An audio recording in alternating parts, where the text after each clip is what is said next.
A no-deal Brexit is going to cause chaos for fishermen in France, with one claiming fleets will now be at war over waters. Fisheries has remained one of the most contentious issues throughout Brexit trade negotiations, with the UK looking to take back its waters after decades in the much-hated Common Fisheries Policy (CFP).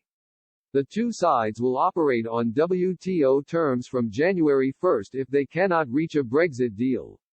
Due to this, French fishermen have now warned the industry in the country could be decimated if it loses crucial access to UK waters. As a result of the CFP, EU fishermen have been able to access waters across the exclusive economic zone, which has led to the exploitation of Britain's waters. Without access to UK waters, EU fishermen will lose a huge portion of their catch, meaning they will then be directly competing with fellow member states to stay afloat. Speaking to the Associated Press, French fisherman, Mathieu Pinto, spoke of the impending disaster of the loss of access to UK waters.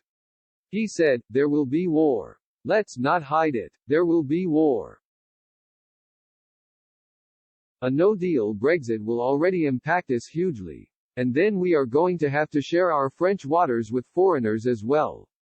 Currently, France has the most to lose from reduced access to UK waters, thus sparking threats from Emmanuel Macron he would veto any deal that did not defend his fishing industry. At the start of negotiations, the UK set out two key principles for fisheries: access and quota shares.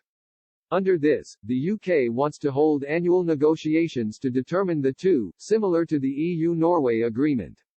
The EU has so far rejected this and instead offered a quota return of 18% of fish from its catch in UK waters. Michel Barnier also put forward a 10-year grace period to give fleets time to adjust, which was also rejected by UK officials last week. If the UK walks away from negotiations, this would put fishermen in a strong advantage, as Britain would have full control over its exclusive economic zone. Talks would also be held under the context of annual arrangements on access and fisheries. Due to Norway's position in the North Sea, the state would also be brought into negotiations in order to share fisheries from the two economic zones.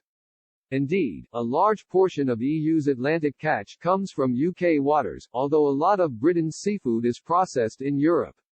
In a blow to the EU, the UK signed a fisheries agreement with Norway which put forward annual negotiations on quotas and access.